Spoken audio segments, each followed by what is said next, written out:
Right, so we have some old scrap mail, some bills we don't need, a newspaper that's showing nothing is going on. And we are gonna take this scrap paper and make it into something that we can use. All right, so we have a blender. We're just gonna flip this up to little pieces, and you wanna make sure we don't wanna get the stickers. It has stickers on it, I'm not even gonna use these. No stickers and no plastic, because we don't recycle plastic in the same way. Plastic is recycled by being melted and all this stuff. But this, we're just gonna rip up into little pieces until the whole blender is filled up.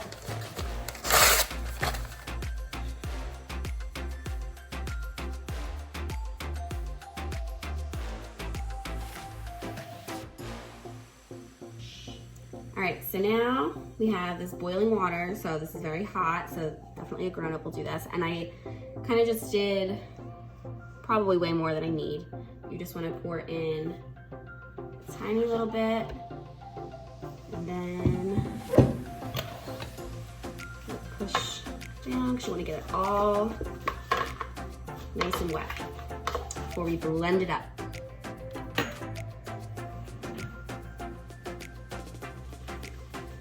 But you don't want to make it too wet, because we're going to be squeezing out the extra water, and it will take a really long time to dry if it's super soaked. So you just want it to be all coated, but you don't want like a big puddle on the top.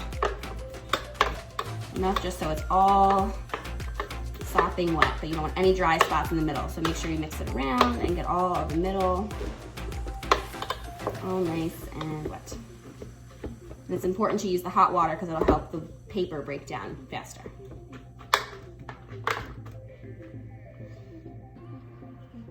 All right, once your paper's been soaking in here for a little bit and it's nice and soft, you can kind of tell when you break it apart, kind of just breaks apart really easily.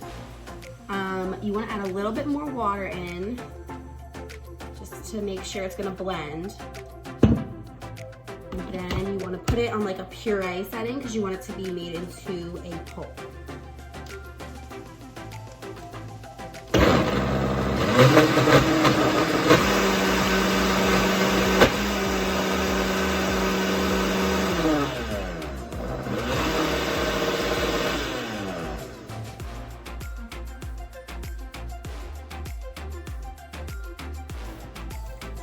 All right, so once you have your paper pulp, make sure it's not too hot to touch, because you just poured boiling water on it. You want to kind of scoop it out.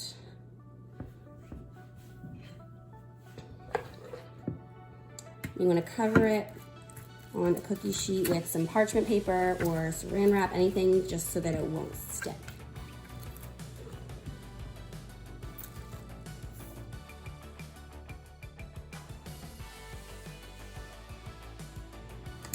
All right, so I laid the pulp all out on the cookie sheet. So there's still some chunks of different colors in there, which is kind of cool, because you can see all the different paper that it came from. You kind of want to just spread it out evenly, but we're going to put another piece of either parchment paper or plastic wrap on the top, just so we don't have anything sticking.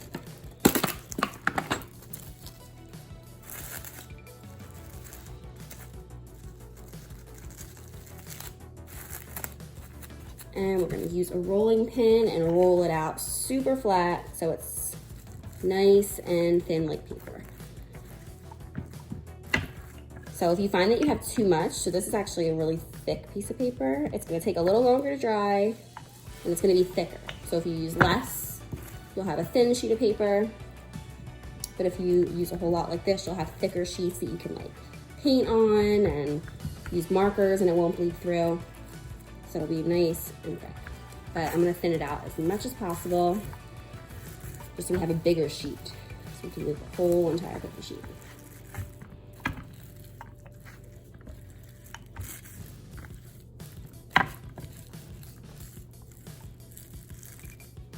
Right? And you should be able to pull off the top. All right, so once you rolled your paper out nice and flat, it's still really wet, so you can take a cloth that's really thin because you don't want it to stick to the paper, and just gently push your hands on it. Try to get like as much water out of this top layer as you can. And you can do this a couple of times if you want, but it's just gonna help speed it up drying.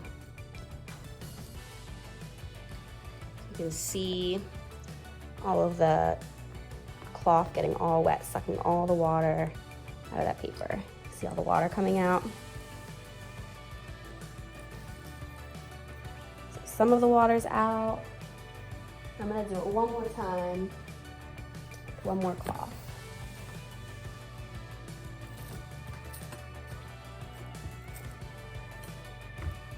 Because this is a lot of paper, has a lot of water stuck in it.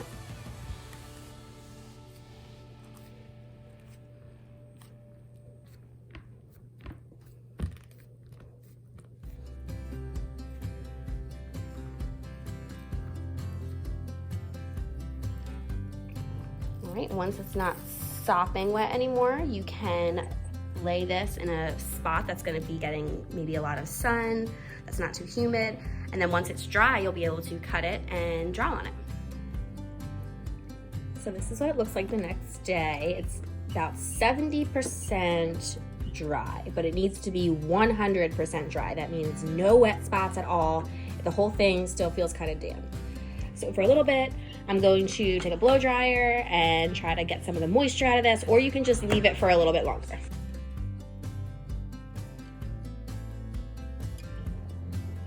So I used a blow dryer, but it's still about like 50% wet. So it's probably gonna take me about 2 days to have this dry. But like I said, this is a really thick piece of paper I made. So if I would have used maybe half of this pulp and spread it out thinner, it would have taken a little bit shorter time to dry. But it's gonna be really thick paper and it's fine, I'll wait. Because if you try to pick it up right now, it's gonna fall apart. It's pretty sturdy, but it's not 100% yet. So tomorrow we'll be able to cut it into a nice square and draw a cool picture on our recycled paper. All right, so this is 2 days later. It is definitely 100% dry now, and it is very thick. So I'm gonna cut it so it looks not so rough on the edges. And then if you wanted to use the scraps to recycle them again, you could just do the same process, wet them in the blender, and you can make more pulp. So once you cut your paper to your shape, you can color on it or paint on it. And this is really thick, so the paint didn't seep through at all. Yeah, so there's some recycled paper.